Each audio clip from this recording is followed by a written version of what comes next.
إلى حضرة النبي المصطفى سيدنا رسول الله صلى الله عليه وعلى آله وصحبه وسلم وإلى كافة الأنبياء والمرسلين ولأزواجه أمهات المؤمنين ولأهل بيته وذرياته وأصحابه أجمعين وثم إلى أرواح مشايخنا ومعلمينا وعلمائنا وخصوصا إلى روح شيخ مصنف هذا الكتاب وأصوله وفروعه ومن ينتسب إليه أجمعين شيء لله لنا ولهم الفاتحة. أعوذ بالله من الشيطان الرجيم. بسم الله الرحمن الرحيم. الحمد لله رب العالمين الرحمن الرحيم مالك يوم الدين إياك نعبد وإياك نستعين اهدنا الصراط المستقيم صراط الذين أنعمت عليهم غير المغضوب عليهم ولا الضالين آمين. بسم الله الرحمن الرحيم. الحمد لله رب العالمين والصلاة والسلام على سيدنا وحبيبنا وشفيعنا وزخرنا ومولانا محمد وعلى آله وصحبه أجمعين. سبحانك لا علم لنا إلا ما علمتنا إنك أنت العليم الحكيم ولا حول ولا قوة إلا بالله العلي العظيم ولا حول ولا قوة إلا بالله العلي العظيم. اللهم افتح علينا فتوح العارفين بك بالحكمة وافتح علينا من لدنك علما كما فتحت على سيدنا محمد صلى الله عليه وسلم بحق طه سيد الكونين وجد الحسنين أبي البطول والقاسم. ربنا افتح بيننا وبين قومنا بالحق وأنت خير الفاتحين. رب اشرح لي صدري ويسر لي أمري واحلل عقدة من لساني يفقه قولي سدد لساني واهد قلبي بحق جدنا سيدنا رسول الله صلى الله عليه وعلى آله وصحبه وسلم. رب يسر ولا تعسر وتمم بالخير يا كريم. أما بعد. فقال المصنف رحمه الله تعالى ونفعنا الله به وبعلومه في الدارين آمين يا رب العالمين. حدثنا حميد بن مسعدة البصري قال حدثنا عبد الوهاب الثقفي عن حميد عن أنس بن مالك رضي الله تعالى عنه قال كان رسول الله صلى الله عليه وسلم ربعة وليس بالطويل ولا بالقصير حسن الجسم وكان شعره ليس بجعد ولا سبط أسمر اللون إذا ماشى يتكفأ أو في رواية يتوكأ. رواه البخاري ومسلم والنسائي والترمذي. Alhamdulillah, pertama-tamanya syukur kehadrat Allah Subhanahu wa taala dengan segala limpah dan kurnia-Nya kita dapat lagi berjumpa dan berhimpun di dalam rumah Allah, sebaik-baik tempat di atas permukaan bumi, dan pada hari yang menjadi penghulu bagi sekalian hari, iaitu hari Jumaat Sayyidul Ayyam, di dalam bulan yang penuh dengan kemuliaan Rabiul Awal yang lebih dikenali dengan Rabiul Anwar, bulan Rabi' yang bercahaya dengan kelahiran Nabi kita Muhammad sallallahu alaihi wasallam, dan dalam keadaan kita bermuzakarah satu kitab yang membicarakan tentang kesempurnaan Nabi kita Muhammad sallallahu alaihi wasallam, yaitu Syama'ilul Muhammadiyah yang dikarang oleh Imam Tirmizi radhiyallahu taala anhu. Mudah-mudahan memberi manfaatlah akan kami oleh Allah Subhanahu wa taala dengan apa yang dihimpun, yang ditulis oleh Imam Tirmizi dalam kitab Syama'il Muhammadiyah, membicarakan tentang Sayyidul Kaunain, penghulu bagi segala makhluk, penghulu bagi dua alam, Sayyidul Kaunain, atau digelarkan juga Sayyidul Alamin. Nabi kita Muhammad sallallahu alaihi wasallam ialah penghulu bagi dua alam. Mana? Itu alamud dunia wa alamul akhirah. Di dunia dan di hari akhirat. Walaupun dalam hadis Nabi sallallahu alaihi wasallam Nabi menyatakan, ana sayyidu waladi adama yaumal qiyamati wala fakhra. Ana sayyidu, bermula aku ni ialah penghulu, sayyid, ketua, raja boleh juga sayyid ni, tuan, waladi adama, anak-anak, bagi anak-anak Adam, yaumal qiyamati, pada hari akhirat. Yaumal akhirah itu bukan dengan makna yaumal qiyamati, itu bukan dengan makna nanti di hari akhirat barulah Nabi sallallahu alaihi wasallam tu sayyidu, bukan. Hanya orang panggil sebagai Nabi sallallahu alaihi wasallam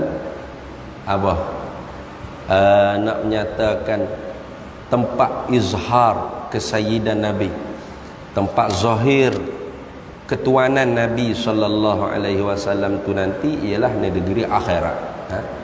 Tidak menafikan sekarang ini Nabi sallallahu alaihi wasallam memang sudah sayyid, memang sudah penghulu. Bahkan walaupun Nabi sallallahu alaihi wasallam sudah intiqal, sudah berpindah daripada alam dunia ke alam barzakh, tetaplah Nabi sallallahu alaihi wasallam memprihatinkan tentang kita umat. Jangan kita kata Nabi sallallahu alaihi wasallam ni bila dah wafat tidak ada apa-apa lagi dengan kita. Seperti postman dia ya. Ada orang buat pengajar, dia kata Nabi ni seperti postman je.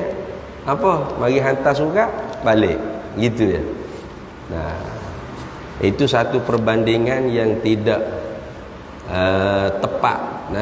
Tidak tepat mengumpamakan Nabi seperti postman yang semata-mata menghantar surat sahaja kemudian balik, tak ada apa-apa lagi dengan kita. Itu perumpamaan yang kurang tepat. Karena kalau postman ni kita tidak wajib kenal dia. Ada ke tidak postman bila masuk mari hantar surat ke rumah kita, kita tanya dia nama apa, abang postman nama apa, bank apa, tinggal di mana, nyata apa ke abang postman tu ni. Mu tanya pasal apa, aku kena atas surat mu, ambil sudahlah masuk.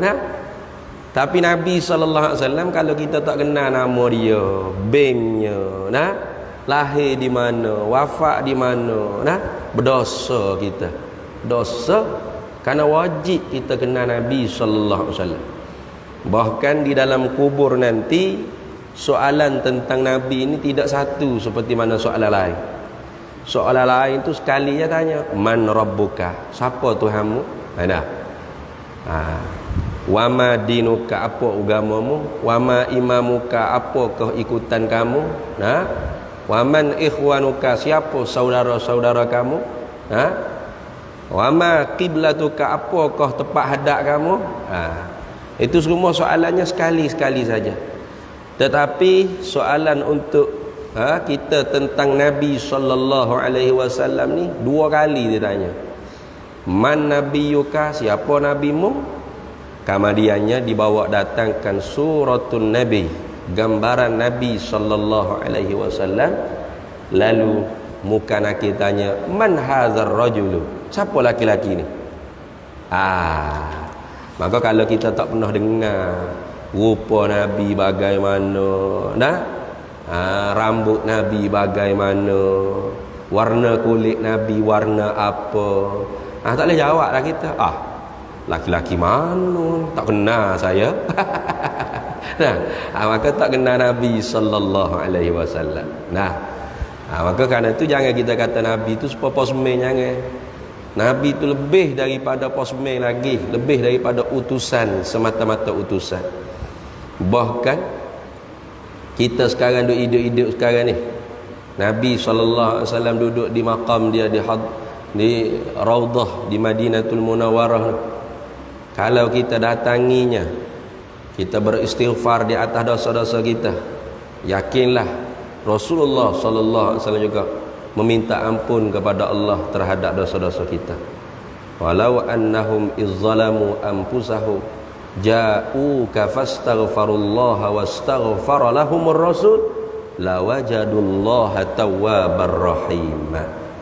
Kalaulah mereka itu manusia, Allah Ta'ala sebut dalam Quran, ayat ini tidak dinasah, dari segi bacaan pun tidak nasah, tidak dibuang, dan dari segi makna pun tidak dinasah. Nah, ayat ini kekal sampai sekarang. Nah, pada bacaan, pada qiraah, dan pada makna hukum pun kekal sampai sekarang.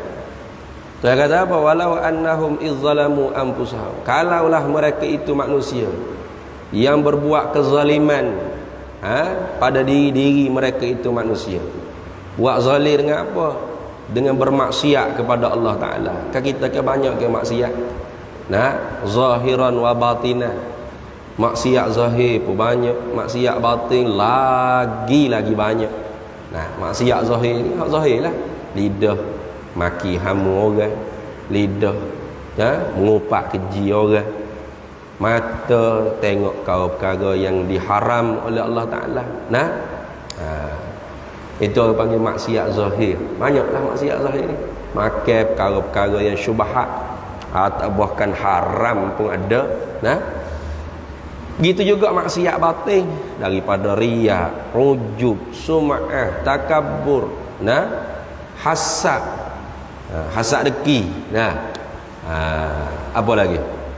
Hubbul mal, cinta pada harta. Hubbul jah, cinta pada kemegahan. Hubbur riyasa, cinta pada pangkat. Hubbud dunia, cinta pada dunia sebutir ni, kalau boleh nak milik suara dia. Itu. Ni semua ni maksiat batin kan? Walau annahum izzalamu anfusahum ja'uka. Tengok. Jikalaulah mereka itu manusia yang buat kezaliman di atas diri mereka itu manusia, ja'uka, mendatangi akan dikau wahai Nabi Muhammad sallallahu alaihi wasallam. Kemudiannya minta ampun dengan Allah Ta'ala. Walau annahum izzalamu anfusahum ja'uka fastaghfarullah, maka meminta ampun dia akan Allah. Wastaghfara lahumur rasul, maka ketika tu juga Rasul pun minta ampun juga di atas dosa kita. Tu lawajadullaha tawwabar rahima, pasti kamu mendapati Allah Ta'ala tu maha kasih belah, maha pengampun, maha menyayangi hamba-hamba dia. Artinya Allah Ta'ala menerima taubat, mengampuni dosa. Maka sebab tu kalau Nabi Muhammad sallallahu alaihi wasallam hanya seperti posmen yang tidak ada lagi apa-apa hubungan keterkaitan kita dengan dia, nah, untuk apa kita pergi ke Mekah, dibuat umrah ke, dibuat haji ke, tiba-tiba nak pergi ziarah ke kubur dia? Nah, padahal perbuatan umrah haji tak ada, ziarah kubur Nabi itu sebagai rukun tak ada, tak pergi ziarah pun sah. Tapi Nabi kata man hajja wa umrata falam yazurni faqad jaba. Barang siapa yang berumrah berhaji tapi tak mari ziarahku, maka dia nak buat balah, nak berkelahi dengan aku, nak menyakiti aku. Betapa Rasulullah ni rindunya kepada umat dia. Tiba-tiba umat dia yang tak kenal dia kata, Nabi Muhammad super posmeng nah, ya hantar surat dia kelik balik, tak ada cara apa dengan kita. Jangan bercakap gitu. Ya, kita boleh bina masjid sebesar ni, boleh mari masjid waktu ni, boleh semaya 2 rakaat tahiyatul masjid, boleh kenal Allah Ta'ala, boleh ibadat pada Allah Ta'ala. Kalau tidak Nabi Muhammad, siapa lagi yang mengajar kita? Nah, kalau tidak Nabi Muhammad, siapa lagi yang membawa datang kepada kita segala perkara yang dapat kita ketahui sekarang ni? Sebab tu dalam ayat yang lain Allah Ta'ala kata, laqad mannallahu 'alal mu'minina idz ba'atsa fihim rasulan minhum yatlu 'alaihim ayati wa yuzakkihim wa yu'allimuhumul kitaba wal hikmah wa in kanu min qablu lafi dhalalin mubin. Allah Ta'ala kata laqad mannallahu, sesungguhnya mannallahu 'alal mu'minin, telah memberi anugerah nikmat yang nombor satu paling agung di atas orang mukmin. Kita berasa ke tak rasa itu ialah nikmat, itu kembali kepada diri kita masing-masing lah. Nah, Nabi ni ialah nikmat. Nah, wa ma arsalnaka illa rahmatan lil alamin, ai ni'matan lil alamin. Rahmat itu perkataan yang muradif dengan nikmat. Nah, rahmat asal makna kalau daripada lughahnya ialah riqqatul qalb, maknanya lembut hati. Takkan kita nak kata Allah Ta'ala lembut hati. Nah, jadi apa Allah Ta'ala rahmat kita, Nabi Muhammad ni rahmat Allah lah untuk kita. Apa? Nabi Muhammad ni rahmat Allah untuk kita sekalian manusia ni, sekalian manusia jin, sekalian alam makhluk ni, iaitu rahmat Allah dengan makna nikmat daripada Allah, pemberian daripada Allah. Nah, tu bahkan Nabi pun kata ana rahmatun muhdah, aku ialah rahmat yang dihadiahkan. Ana rahmatun muhdatun, aku ialah nikmat yang dihadiahkan oleh Allah Subhanahu wa taala kepada manusia, pada jin, pada sekalian makhluk ni. Bila sebut kata nikmat ni kan, nah, artinya apa? Atiyatullah, ataupun pemberian daripada Allah yang disertakan dengan keampunan dosa, itu dia panggil nikmat. Kalau pemberian Allah Ta'ala tidak disertakan dengan keampunan dosa, itu dia tidak panggil nikmat, dia panggil niqmah dengan qaf, bukan dengan ain dah. Nah, macam boleh bining, nikmat dah, nikmat. Tapi betul tak nikmat? Kalau bini kita solehah, nikmat. Kalau bini bukan seorang pak nah, tapi semua tu Pontianak langsui belaka di sini. Maka ketika itunya dia panggil nikmah. Nah, nikmah. Anak dekat dengan 10 ekor ramai, tapi semua toyo-toyo belaka. Nah, itu panggil nikmah. Anak 2-3 orang aja, tapi solehah belaka 3-3 orang. Hafal Quran, berjuru, ngaji, tahu hukum hakikat agama, taat pada ibu bapa, tak deraka pada orang tua, tak deraka pada perintah Allah Ta'ala. Walau anak 2-3 orang pun nikmat banding dengan anak 10 ekor tak ditoyo belaka. Itu nikmah. Jadi Nabi SAW ni nikmat daripada Allah Ta'ala. Apa? Pemberian Allah Ta'ala untuk kita, serta kalau kita tahu untuk bersyukur, maka diampun dosa-dosa kita. Itu. Maka sebab itulah sayugianya kita ni syukur kepada Nabi SAW. Nah, tanda kita syukur pada Allah Ta'ala tu, kita syukur pada Nabi. Malam yashkurin nas lam yashkurillah.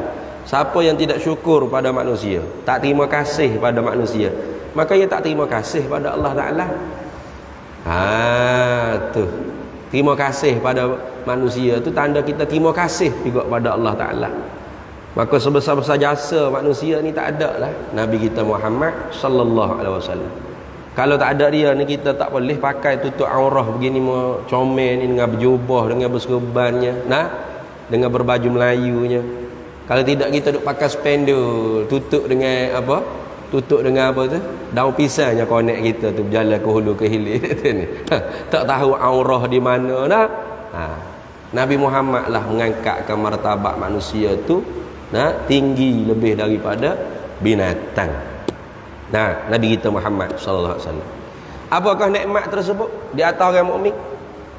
Id ba'atsa fihim rasulan minhum, iaitu dibangkitkan seorang rasul, iaitu Nabi Muhammad sallallahu alaihi wasallam, minhum, dari kalangan mereka itu manusia.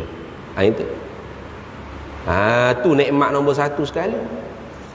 Kita berasa ke tak rasa dalam hati kita nikmat Nabi Muhammad ni nikmat nombor satu sekali, itu terpulang kepada makrifat kita terhadap Nabi Muhammad sallallahu alaihi wasallam. Kalau makrifat kita tinggi, kita akan rasa Allah, Nabi Muhammad lah nikmat nombor satu sekali. Sanggup habis harta untuk Nabi Muhammad sallallahu alaihi wasallam, untuk perjuangan Nabi Muhammad sallallahu alaihi wasallam. Seperti Sayyidina Abu Bakar As-Siddiq lah. Nah, dia agak habis harta sungguh-sungguh, sampai Rasulullah tanya, apa yang kamu tinggal kepada ahli keluarga kamu di rumah? Allah wa Rasul, Allah Rasul.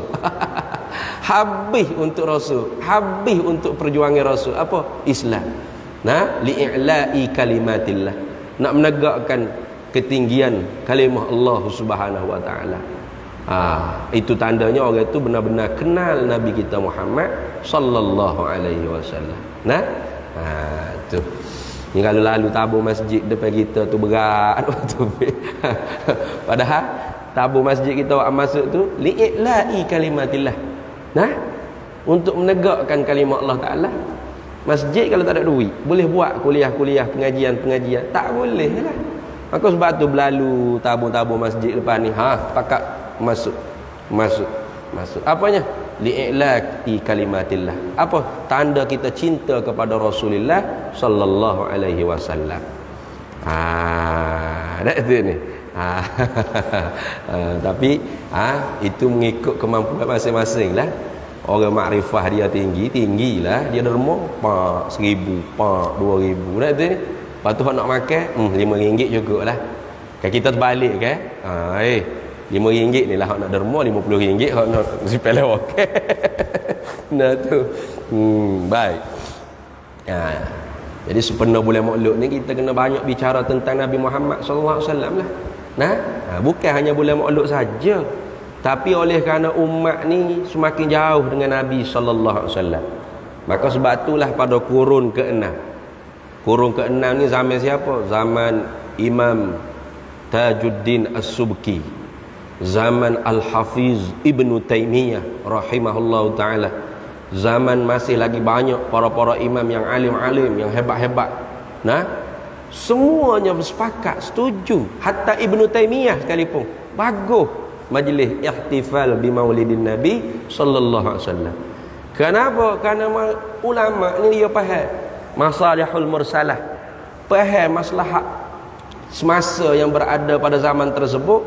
Umat ni semakin jauh dengan Nabi sallallahu alaihi wasallam, semakin kurang mengenali Nabi sallallahu alaihi wasallam. Maka elok dan patut benar diadakan majlis-majlis yang membawa ingat kita kepada Nabi sallallahu alaihi wasallam. Jangan kita bahas tentang maulid ni Nabi buat ke tak. Kalau kira hak Nabi buat tak ada, banyak benda lah hak Nabi tak buat, kita duk buat banyak. Hatta ibadat sekalipun. Nah, ni duk bawa sejadah seorang-seorang ni. Nabi bawa dak dulu sejadah begini. Duk semaya jaga-jaga apa? Nabi buat dah. Dak belaka, tapi ada maslahat dia. Musim Covid, Natal Covid ni tak kira siapa kata ni. Maka kerana tu kita semaya. Tu jangan duk tanya Nabi buat ke dak? Nabi buat ke dak? Quran pun tak ajar begitu. Quran tak ayat apa yang Nabi tak buat jangan kamu buat. Itu tidak ada dalam Quran seperti itu ayatnya, tak ada. Yang ada dalam Quran, ma atakumur rasulu fakhudhuhu wa ma nahakum anhu fantahu. Nah, ma atakumur rasulu, apa-apa yang dibawa datang oleh Nabi sallallahu alaihi wasallam, fakhudhuhu, maka kamu ambillah semampu kamu. Nak buat belaka dah, ada kita tak mampu. Nah, Nabi sallallahu alaihi wasallam ni semaya malam tu hatta tatawarramat, hatta tatafattarat qadamahu, sampai bekak, sampai pecah tapak kaki Nabi sallallahu alaihi wasallam. Mampu kita? Kita bengkak juga, bengkak mata tidur kuat tu dia. Nah, tak mampu nak buat gitu. Tak mampu kita. Allah lemahnya, dhaifnya kita. Nabi ni maksum ni, sehari tidak kurang 100 kali taubat pada Allah Ta'ala. Tidak kurang 100 kali sehari bertaubat kepada Allah Ta'ala. Kitanya lemah, sehingga ulama kata paling kurang kita nak termasuk dalam ayat innallaha yuhibbut tawwabin wa yuhibbul mutatahhirin. Sesungguhnya Allah Ta'ala maha cinta kasih ia pada orang yang banyak bertaubat. Maka ulama kata paling kurang orang tu nak termasuk dalam ayat tawabin, orang yang banyak bertaubat, 3 kali sehari dia kena taubat. Pagi sekali, tengah hari petang sekali, malam sebelum tidur sekali. Mudah-mudahan termasuklah innallaha yuhibbut tawwabi. Kalau taubat sekali sehari tak masuk. Nah, kena mufrad, taubat sekali tak masuk tawwabi. Kalau 2 kali musanna baru, 3 hatu baru jamak, baru masuk tawwabi. Orang banyak bertaubat 3. Pas kita jangan kata 3, jangan kata 2, sekali pun pernah dak kita bertaubat dalam sehari. Itu lepas maya astagfirullah astagfirullah astagfirullah, lepas maya bila-bila duk ingat ke nasi kandar Saddam tak jadi. Hak tu bukan taubat tu, itu tu ucap istighfar. Taubat ni mesti kena ada rukun. Mana? Ada orang panggil an-nadmu, penyesalan. Ada al-azmu, azam tidak mahu kembali buat maksiat yang kita telah buat. Atau ya, maksiat yang belum kita buat, minta Allah Ta'ala jaga kita jangan kita buat. Al-iqlaq, minta Allah Ta'ala cabut bekas maksiat tu ada dalam perut kita. Karena maksiat ni bila kita buat, dia bekah dalam hati kita. Innal abda idza akhta'a nukitat fi qalbihi naktatun sauda. Seseorang hamba bila melakukan dosa, maka Allah Ta'ala titik dalam perut kita ni titik hitam. Maka titik hitam tu kalau kita tak taubat, hidup dekat situ. Matulah maksiat yang kita buat 30 tahun lalu dah. Kalau kita tak benar-benar bertaubat ni, 30 tahun kemudian yang mari telitah lah. Sedap juga kalau boleh buat pula. Lah yang mari. Tu. Dah. Itu dia. Minta ikhlas, minta cabut. Jangan bila ada dalam perut kita. Mari telitah dah. Itu maksiat kalau hak sakut paut dengan Allah Ta'ala saja. Kalau sakut paut dengan dengan hakki adamiyin dia panggil. Hak anak Adam. Maka wajib kita kena minta halal, minta restu, minta maaf. Yuaddi ila haqqi adamiyyin. Kena kembali balik hak anak Adam tersebut. Kalau anak Adam tu tak ada, kata Imam Ghazali dalam kitab Minhajul Abidin, kita buat amalah kebaikan-kebaikan, amalan-amalan ibadat-ibadat khairat, kau khairiyat, kau yang sunat-sunat, kita hadiahkan pahala tersebut kepada orang-orang yang kita berdosa, orang yang kita buat salah.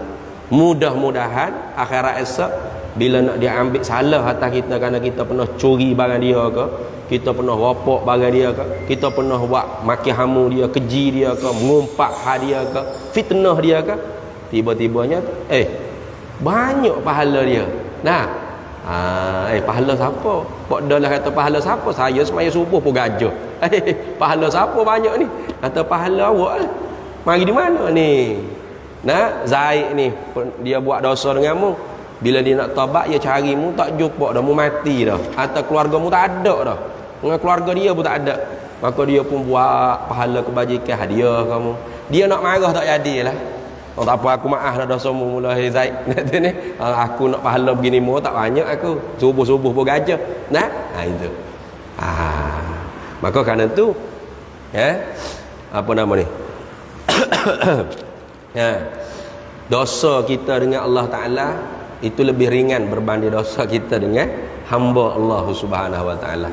Batu almarhum Sayyidi guru saya, Tuan Guru Haji Abdul Hamid bin Haji Saleh qaddasallahu sirrahu, dia selalu pesan, kalau nak buat dosa ni mikir, dia kata mikir apa, fama asbarahum 'alan nar, kita tak akan dapat sabar dengan api neraka Allah Ta'ala. Satu. Kemudian kalau dosa tu bersangkut paut dengan Allah Ta'ala, mikir sekali. Kalau dosa tu bersangkut paut dengan anak Adam, kena fikir 2 kali. Kenapa? Kerana anak Adam ni lebih payah basa daripada Allah Ta'ala. Allah Ta'ala mudah basa. Kalau kita taubat sungguh, dia apa? Dia apa? Kerana Allah Ta'ala tu Ghafurur Rahim. Maha pengampun, Ghaffar, maha menerima taubat hamba dia. Maha pengampun, maha terima taubat, maha kasih belah. Itu. Maka kerana kasih belah Allah Ta'ala lah, Allah Ta'ala berikan kita Nabi Muhammad sallallahu alaihi wasallam. Maka jangan kita duk kata Nabi tak buat apa kita nak buat. Itu bukan hujah tu. Ma atakumur rasulu fakhudhu. Tadi. Apa hak Nabi membawa datang, kamu ambil. Wa manahakum anhu fantahu. Apa hak Nabi mu tegah tu baru jangan kamu buat. Allah Taala tak kata wa ma lam yaf'alhu fantahu. Apa yang Nabi kamu tak buat, jangan kamu buat, tu tak ada dalam Al-Quran. Kenapa hak Nabi tak buat? Belum tentu kita boleh buat dan belum tentu kita tak boleh buat. Nah, sebab itulah Nabi kata man ahdatsa fi amrina hadza ma laisa minhu fahuwa raddun. Barang siapa yang mengada-ngadakan di dalam urusan agama kami ini perkara yang tidak ada sumbernya dalam agama kami, maka perkara tersebut yang diada-adakan tertolak, tidak diterima oleh Allah Taala, tidak diterima oleh Islam. Maka sebaliknya man ahdatsa fi amrina hadza ma huwa minhu fahuwa maqbulun. Barang siapa yang mengada-ngadakan di dalam agama ini perkara yang ada sumber hukumnya dalam agama, maka perkara tersebut makbulun, diterima.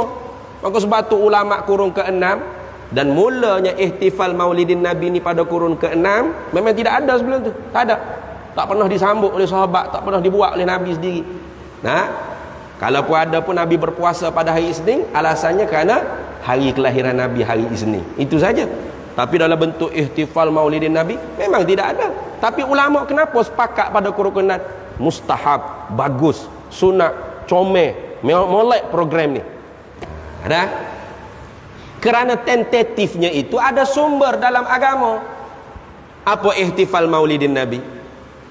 Apa orang panggil perayaan maulidin Nabi? Orang panggil mu'luk kalau bahasa kita, maulid ni. Apa tentatif programnya? Pertama, selawat kepada Nabi SAW.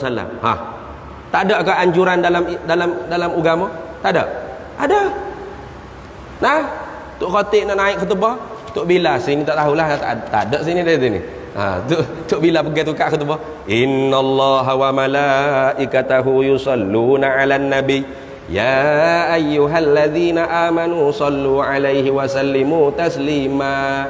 Kita pun kena tidur, masuk waktu tidur dah kata.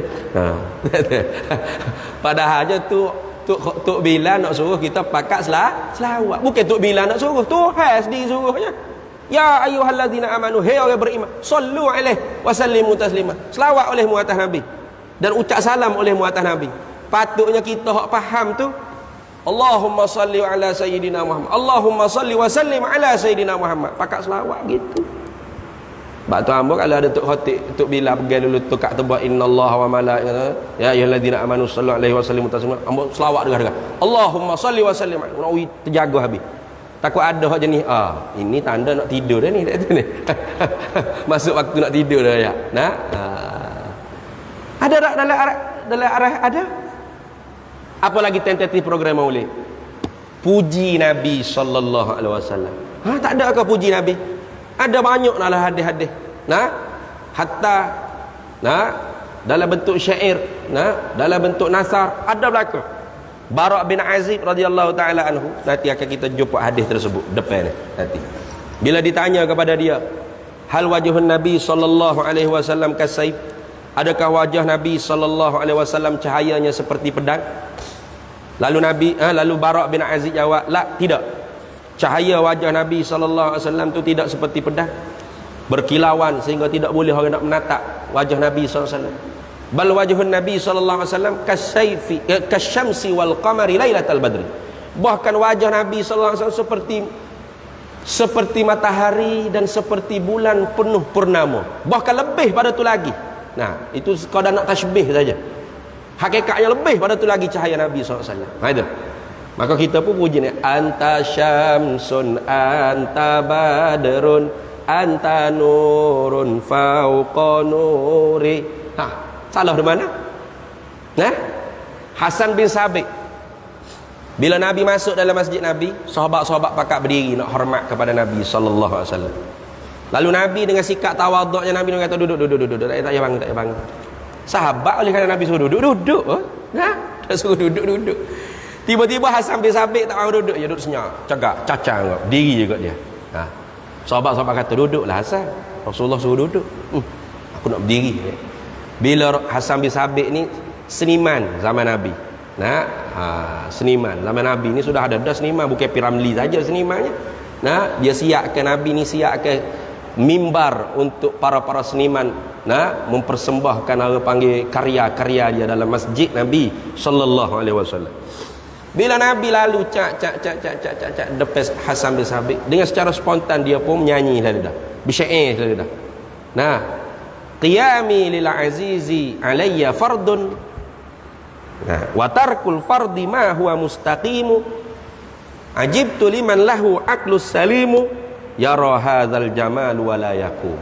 Oh, dia kata apa? Berdirinya aku untuk kekasihku ialah satu kefarduan ke atas diriku, satu kewajipan di atas diriku.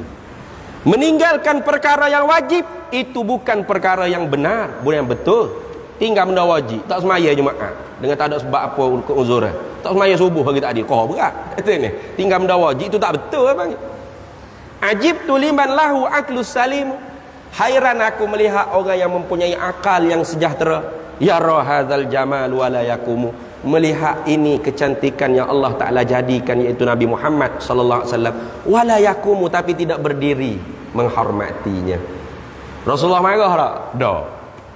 Rasulullah kata, "Hei, apa ni Hasan, melampau hulu fiddin, duduk." Tak ada. Rasulullah senyum, cak Rasulullah jalan lagi ke depan. Artinya apa dia panggil puji Nabi dalam bentuk bersyair, berqasidah tu sunnah takririyah. Kita orang Melayu ni kalau sunnah agak hak Nabi buat lah, tak ada hak lain dah kata ni. Sunnah ni bukan mesti hak Nabi buat saja. Hak Nabi kata Nabi tak buat pun sunnah.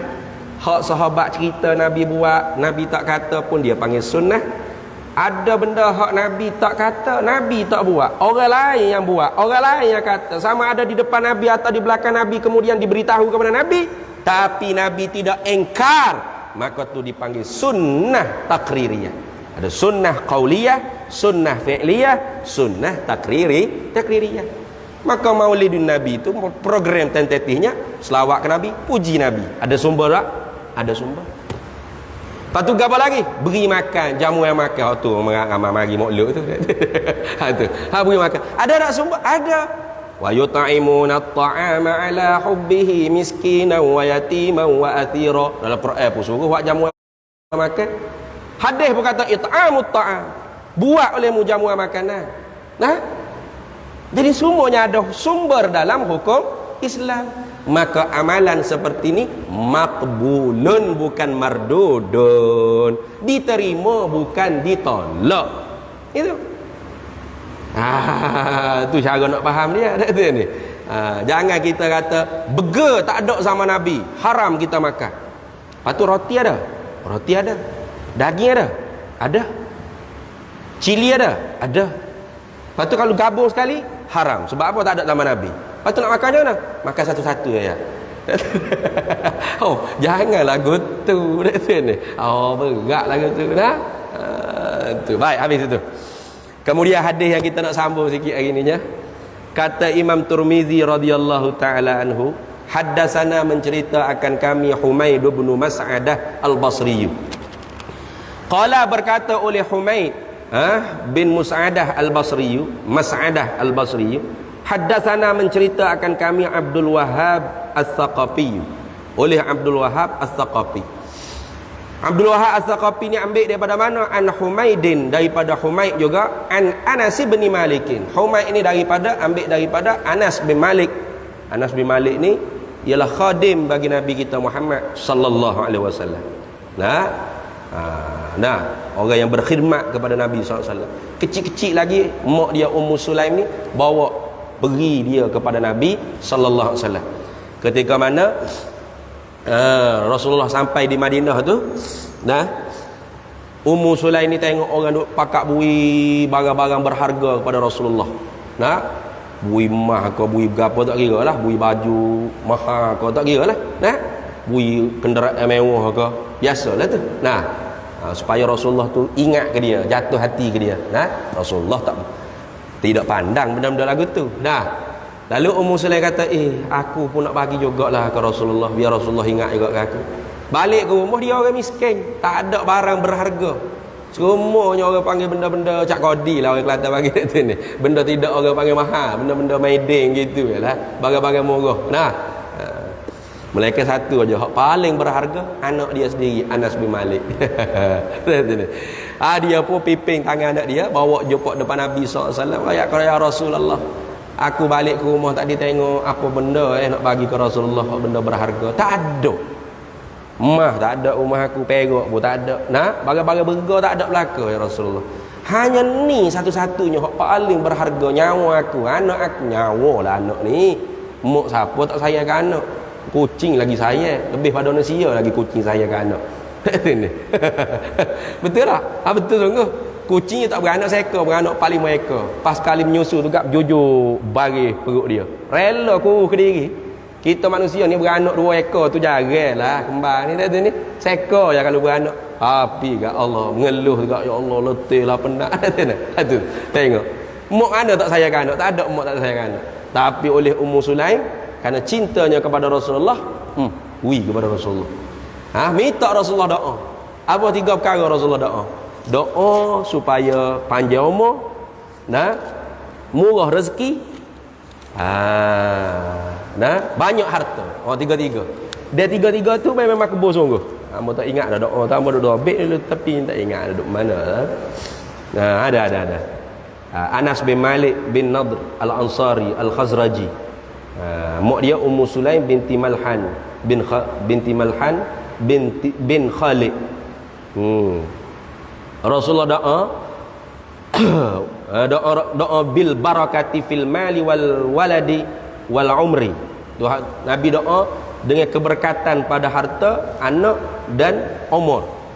Maka Anas bin Malik ni hidup sampai kepada umur 100 tahun lebih. Panjang sungguh umur dia. Kemudian anak dia saja, walahu min auladi wal ahfad. Dan ada bagi Anas bin Malik tu anak-anak dan cucu-cucunya 123 waladan wa bintan. 123 anak campur cucu habis 123. Dan tinggal dia wasakana fi qusuril Basrah, dan dia tinggal di mahligai istana di Basrah. Mana bukan rumah semedi dak lah, bukan rumah bangla, kusur, istana mahligai besar di Basrah. Itu berkat doa Nabi sallallahu alaihi wasallam. Tapi ketika mana dia kecilnya, miskinlah dia. Apa khadim bagi Nabi sallallahu alaihi wasallam. Tak ada belat. Tak ada belat, tu. Sama Abu Hurairah juga. Abu Hurairah ketika mana mengaji dengan Nabi itu miskin dia, ahlus suffah. Tak ada keluarga, tak ada harta, duduk tinggal di masjid Nabi.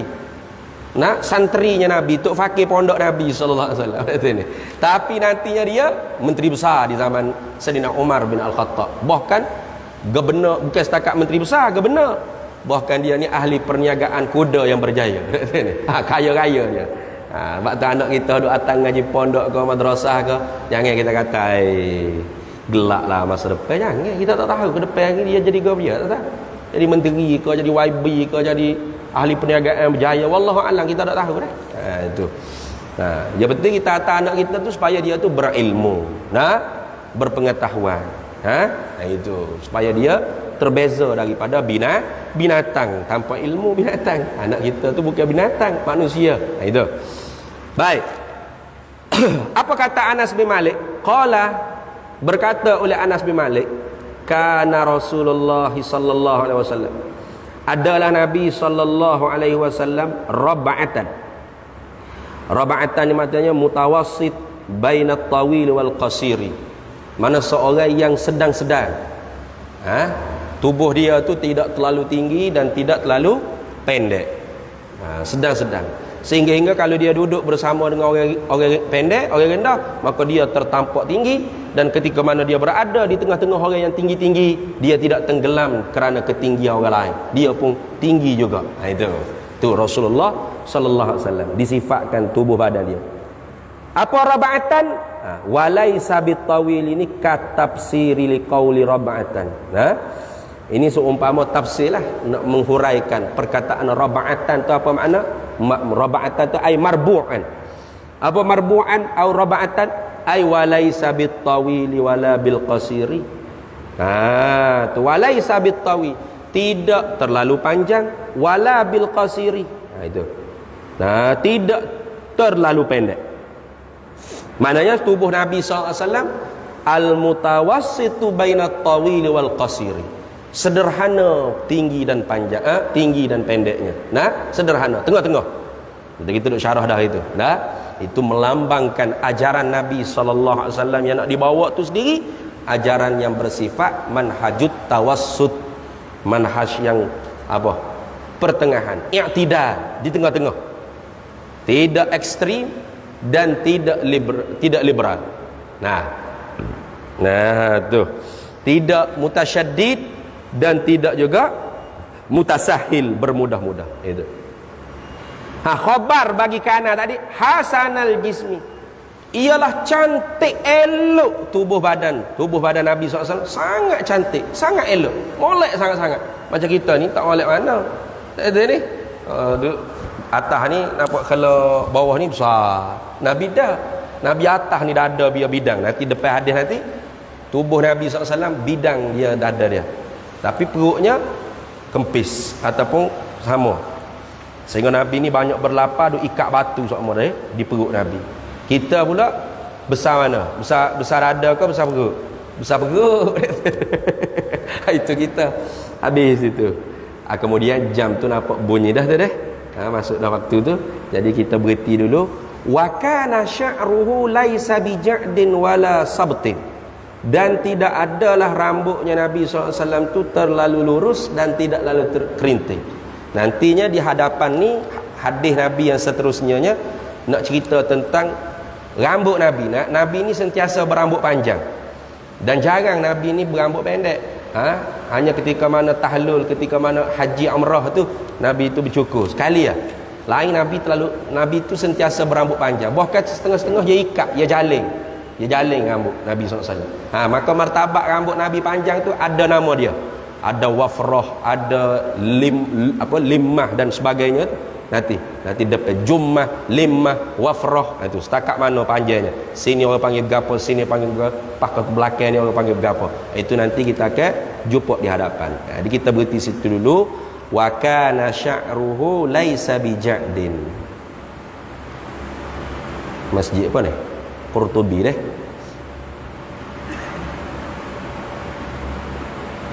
Wallahu a'lam wa ilmuhu atam. Yu'til hikmata man yasha' wa man yu'tal hikmata faqad utiya khairan katsira wa ma yadhakkaru illa ulul albab. Bismillahirrahmanirrahim. Allahumma inna nas'aluka min khairi ajilihi wa ajilihi ma 'alimtu minhu wa ma lam na'lam wa nas'aluka al-jannata wa ma yuqarribu ilaiha min qawlin wa 'amalin wa niyyatin wa i'tiqad wa na'udzubika minan nar wa ma yuqarribu ilaiha min qawlin wa 'amalin wa niyyatin wa i'tiqad wa nas'aluka min khairi ma salaka 'abduka rasulika nabiyyuka Muhammadin sallallahu alaihi wasallam. Allahumma faqihna 'ilma asy-syari'ati wal ma'rifati wat tariqati wal haqiqah واستعملنا بها بحق سيدنا محمد صلى الله عليه وسلم. ربي فانفعنا ببركاتهم واهدنا الحسنى بحرمتهم وأمتنا في طريقتهم ومعافاة من الفتن. صلى الله وسلم على سيدنا محمد والحمد لله رب العالمين.